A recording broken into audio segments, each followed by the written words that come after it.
नमस्कार प्रेक्षकांनो, आपण पाहतो या मालिकेचा आजचा म्हणजेच 22 जूनचा रिव्ह्यू आणि आजचा हा एपिसोड खरंच खूपच रंजक असणार आहे. त्यामुळे तुम्ही हा व्हिडिओ शेवटपर्यंत नक्की बघा. तर पहिलाच सीन आपल्याला असा बघायला मिळतो की सुभाष त्याच्या कामासाठी निघालेला असतो आणि त्यावेळी तो पमाला हाक मारतो. पण पमाऐवजी आपली अनुस त्याचा टिफिन घेऊन बाहेर येते आणि म्हणते की बिडू टिफिन विसरून येऊ नको बरं का. आणि त्यावर तोही हसतच हो म्हणतो. त्यानंतर मग आशूसुद्धा तिथे येते आणि ती टिफिनसाठी मस्तपैकी एक बॅग सुभाषला देते. त्यानंतर मग मयू तिथे येते. तिने सुभाषसाठी चिल्लर आणलेली असते. पण मुलींना असं पटापट काम करताना पाहून सुभाषला आश्चर्य वाटतं आणि तो विचारतो की काय गं, तुमची तब्येत तर ठीक आहे ना? आणि त्यावर ह्या म्हणतात की हो पप्पा, आम्ही एकदम ठीक आहोत. पण सुभाष म्हणतो की नाही नाही, काहीतरी गडबड आहे. आणि मग तो पमाला हाक मारतो. पमा किचनमधून बाहेर येत विचारते की काय झालं आता? आणि त्यावेळी सुभाष तिला हसतच विचारतो की काय गं पमा, आपल्या मुली ठीक तर आहेत ना? कारण आज त्या मी काही न सांगता अगदी पटपट माझी कामं करतायत. आणि हे ऐकून सगळ्यांनाच हसू येतं. पमा म्हणू लागते की माझ्या मुली करतातच कामं. आणि त्यावेळी सुभाष म्हणतो की हो ग, करतात त्या कामं, पण आज काहीतरी वेगळं आहे. आणि त्यावेळी पमा म्हणू लागते की हो, आज ते आपलं हे आहे ना. पण ती पुढे काय बोलणार तितक्यात शरू तिथे येते आणि तिला थांबवते. आणि मग त्यानंतर ती सुभाषला डोळे बंद करायला सांगते आणि म्हणू लागते की पप्पा, तुमच्यासाठी ना एक सरप्राईज आहे, सांगेपर्यंत अजिबात डोळे उघडायचे नाही बरं का. आणि त्यावर तोही हो म्हणत डोळे मिटून घेतो. आणि मग त्यानंतर ह्या मुली पटकन आतमध्ये जातात आणि मस्तपैकी एक छोटासा फुलांचा बुके घेऊन येतात. आणि मग त्यानंतर त्या चौघीजणी सुभाषला डोळे उघडायला सांगतात.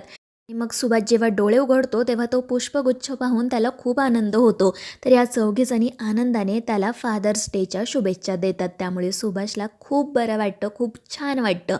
आणि मग त्यानंतर या चौघीजणी सुभाषबद्दल त्यांच्या मनात ज्या भावना असतात त्या व्यक्त करायला सुरुवात करतात. अनु म्हणत असते की पप्पा, तुम्ही आहात म्हणून आम्हाला खूप सेफ वाटतं. तर आशू म्हणत असते की हो पप्पा, आणि तुम्हाला माहिती आहे का, आम्ही स्वामींकडे फक्त एकच प्रार्थना करतो की आमचे पप्पा नेहमी आनंदात राहावे, त्यांना कधीच कशाचीच कमतरता भासू नये. आणि ते ऐकून सुभाषचे डोळे भरून येतात. त्यानंतर मयू म्हणू लागते की पप्पा, मी ना तुमच्यासाठी एक निबंध लिहिलाय, वाचून दाखवू का? पण अनु म्हणते नको ग, आत्ता कुठे? त्यामुळे मयू थोडीशी नाराज होते आणि सगळेच जण हसू लागतात. त्यानंतर शरू म्हणू लागते की पप्पा, तुम्हाला माहिती आहे का, मम्मी आमच्यावर ओरडते, रागवते, आम्हाला मारते आणि जवळही घेते. पण तुम्ही ना शांत असता आणि ती शांतता आम्हाला सगळ्यात जास्त सुरक्षित वाटते. कधी कधी बाहेरचे लोक आम्हाला म्हणतात सुद्धा की तुम्ही चौघी चौघी बहिणी आहात, म्हणजे नक्कीच तुमच्या वडिलांना मुलगा हवा होता आणि तुम्ही झालात. आणि त्यावेळी आम्ही त्यांना सांगतो की अजिबात नाही, आमचे पप्पा तर आम्हाला लक्ष्मीचं रूप मानतात. त्यांनी आजपर्यंत कधीही आम्हाला वेगळी वागणूक दिलेली नाहीये. आणि हे ऐकून सुभाषचे डोळे भरून येतात. तो म्हणतो की तुमच्यासारख्या मुली असल्यावर मला दुसरं काय हवं असणार. आणि मग या चौघीही प्रेमाने त्याला घट्ट मिठी मारतात. आणि त्यांना असं एकत्र पाहून पमाचे डोळे भरून येतात. ती त्यांची दृष्ट काढते आणि मग त्यानंतर या मुली सुभाषच्या भोवती फेर धरून नाचायला सुरुवात करतात. आणि ते पाहून सुभाष आणि पमा मात्र अगदी खळखळून हसत असतात. आणि मग त्यानंतर शरू त्यांना सांगते की हे बघा, आता मी ऑफिसला जाते, कारण आज माझं खूप महत्त्वाचं प्रेझेंटेशन आहे. त्यावर तेही हसतच हो म्हणतात, तिला बेस्ट लक विश करतात. आणि मग शरू घरातून बाहेर पडते. त्यानंतर मग दुसऱ्या सीनमध्ये आपण असं पाहतो की शरू ऑफिसमध्ये येऊन पोहोचलेली असते. आणि मग ती कॉन्फरन्स रूममध्ये जाऊन प्रेझेंटेशनची तयारी सुरू करते. थोड्याच वेळात तिथे येतो मॅक. तो तिला विचारतो की तायडे, सगळी तयारी झाली आहे ना गं? तर शरू म्हणते हो रे मॅक, तयारी तर झाली, पण मला ना आता खूप भीती वाटते. त्या दिवशी शायनर पुढे तर मी बोलले की मी सगळं एकटं मॅनेज करेल, पण आता ना मला काही सुचत नाही आहे. पण मॅक तिला म्हणतो की नको गं काळजी करू तायडे, सगळं ठीक होईल. त्यानंतर मग तिथे आकाशही येतो. तोही शरूला विचारतो की सगळं ठीक आहे ना? त्यावरती सांगते हो दादा, पण मला थोडी भीती वाटते. पण आकाश तिला समजावत म्हणतो अजिबात घाबरू नको, माझा तुझ्यावर पूर्ण विश्वास आहे. आणि मग त्यानंतर त्यांना समजतं की त्यांच्या पहिल्या डिस्ट्रीब्युटर म्हणजेच अहिल्यादेवी किर्लोस्कर तिथे आलेल्या आहेत. त्यामुळे ते सगळेच जण त्यांच्या स्वागतासाठी तयार होतात. आणि मग त्यानंतर एंट्री होते आपल्या लाडक्या अहिल्याची. अहिल्याला पाहून सगळ्यांनाच खूप आनंद होतो. आणि मग त्यानंतर प्रेझेंटेशनला सुरुवात होते. सगळ्यात आधी जय बोलायला सुरुवात करतो. सगळ्यात आधी तर तो अहिल्याचं स्वागत करतो. आणि मग त्यानंतर तो या नवीन कंपनीविषयी आणि पहिल्या प्रोडक्टविषयी तिला माहिती देतो. पण तो हे सगळं ना इंग्रजीमधून बोलत असतो आणि त्यामुळे इकडे आपल्या शरूला थोडासा घाम फुटतो. ती मनाशी म्हणत असते की या शायनरला इंग्रजीमधून सुरुवात करायची काय गरज होती.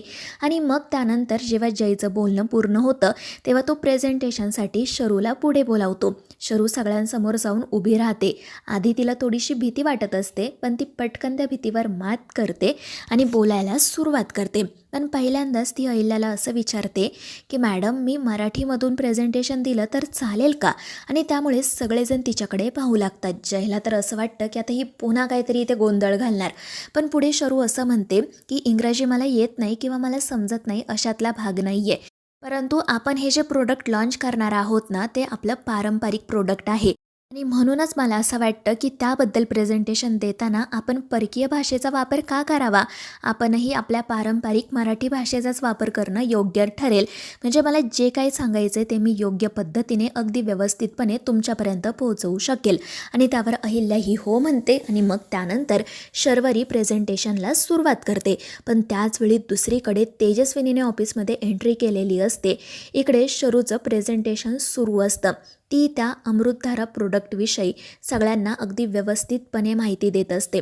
तिचं प्रेझेंटेशन अतिशय उत्तम असतं आणि त्यामुळे जयसुद्धा तिच्यावर इम्प्रेस होतो. त्यानंतर मग अहिल्या त्या प्रोडक्टविषयी, त्याच्या प्राइसिंगविषयी तिच्या मनात जे काही प्रश्न असतात त्यांबद्दल शर्वरीला विचारते. शर्वरी तिच्या सगळ्या प्रश्नांचं अगदी बरोबर उत्तरं देते. मग अहिल्याच्या मनात कोणतीही शंका राहत नाही. तिच्या सगळ्या शंकांचं निरसन होतं आणि मग ती जयचं कौतुक करत म्हणते की खरंच तुमचं हे प्रोडक्ट अतिशय उत्तम आहे. आणि त्यामुळे जयला, आकाशला, शरूला खूप आनंद होतो. इतर सगळेजणसुद्धा खुश होतात. त्यानंतर मग अहिल्या शर्वरीचं सुद्धा अगदी भरभरून कौतुक करते आणि जयला म्हणते की तुमच्या या यंग एम्प्लॉईमुळे मी हे प्रोडक्ट डिस्ट्रीब्यूट करायला तयार झाले. हिने माझ्यापुढे दुसरा कोणता पर्याय ठेवलाच नाही. आजपासून मी सुद्धा हे प्रोडक्ट नक्की ट्राय करेल. त्याचसोबत ती हेही सांगते की मी लवकरच हे प्रोडक्ट आमच्या गावात डिस्ट्रीब्यूट करणार आहे आणि तिथे शर्वरी तुलासुद्धा नक्की यावं लागेल. आणि हे ऐकून शरूला, आकाशला आणि जयला खूप आनंद होतो. आणि मग त्यानंतर सगळेजण शरूसाठी टाळ्या वाजवतात आणि त्याचवेळी तिथे येते तेजस्विनी. आणि शर्वरीला तिथे पाहून तिला मोठा धक्काच बसतो. ती तिच्यासोबत असणाऱ्या माणसाला विचारते की ही मुलगी इथे काय करते? तो माणूस सांगतो की मॅडम, ही शर्वरी परब आहे, आपल्या आकाश सरांच्या कंपनीत काम करते. जय सरांनीच तिला इथे हायर केलं आहे. आणि हे ऐकून तेजस्विनीला दुसरा धक्का बसतो, कारण तिला या सगळ्याबद्दल काहीच माहिती नसते. जयने आपल्यापासून हे सगळं लपवलं याचा तिला खूप जास्त त्रास होतो आणि त्याचवेळी नेमकं जयचं तिच्याकडे लक्ष जातं. त्यामुळे तेजस्विनी लगेच चेहऱ्यावरचे हावभाव बदलते, आतमध्ये जाते, अहिल्याला भेटते. तेजस्विनीला भेटून अहिल्यालासुद्धा खूप आनंद होतो. आणि मग त्यानंतर अहिल्या तिच्या कामासाठी निघून जाते. ही तेजस्विनी मात्र रागातच जयकडे आणि शर्वरीकडे बघत उभी असते आणि त्यामुळे ते दोघेही घाबरतात. तर मित्रांनो, आता या मालिकेच्या पुढील भागांमध्ये नेमकं काय काय घडणार आहे हे जाणून घेण्यासाठी आपल्या चॅनेलला सबस्क्राईब करा.